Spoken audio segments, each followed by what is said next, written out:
Morning students. In this video we see the CAN controller block diagram, working of the CAN controller. So different CAN implementations. First one is the traditional basic controller area network. That is the first basic CAN interface was implemented by the Philips 82C200. In comparison to the earlier Intel 82526, it only provided the basic functionality.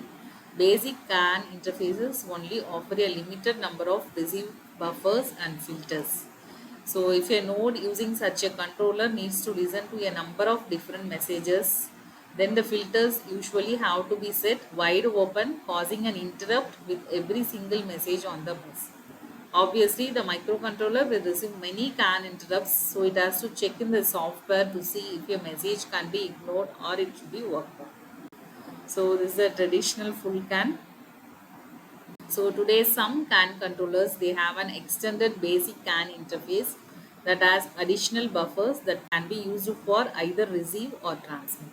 However, using multiple buffers is the main idea of the full CAN controller.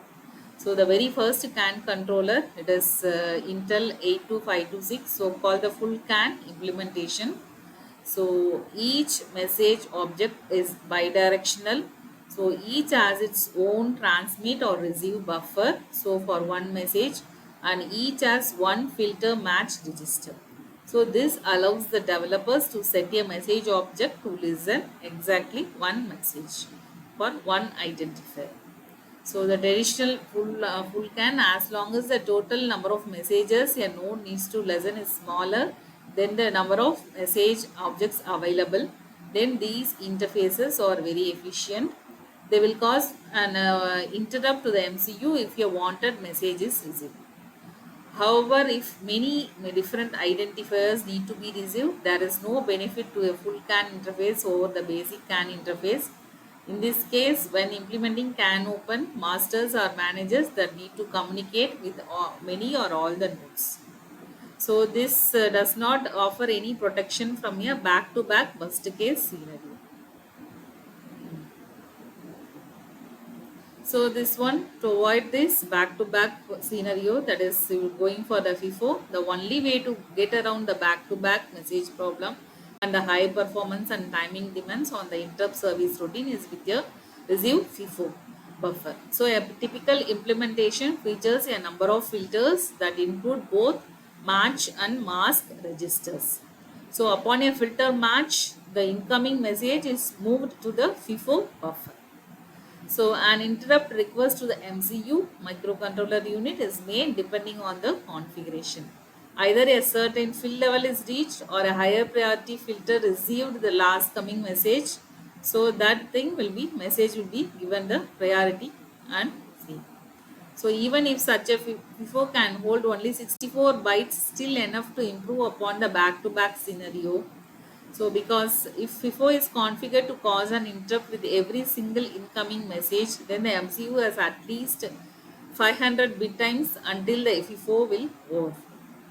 So this is about 10 times more time available to the MCU than with the basic CAN. On the downside, messages in the FIFO cannot pause each other. So if FIFO already contains several messages and an additional message, but higher priority message comes in, MCU first needs to process all the message previously stored in the FIFO before it gets access to the higher priority message.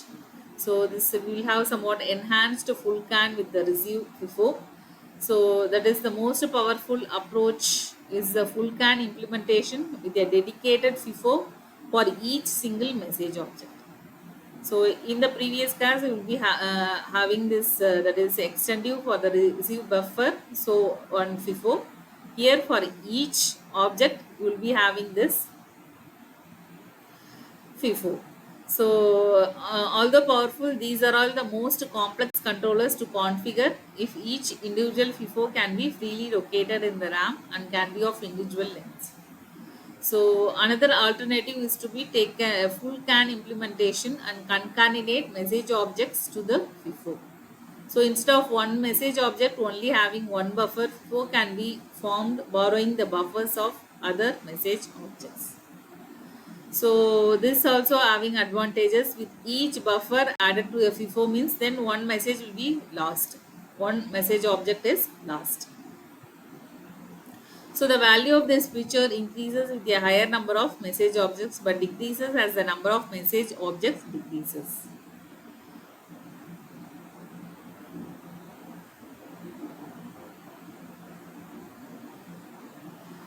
So the CAN variety of CAN development tools available that assist the engineers in the development, debugging and testing process.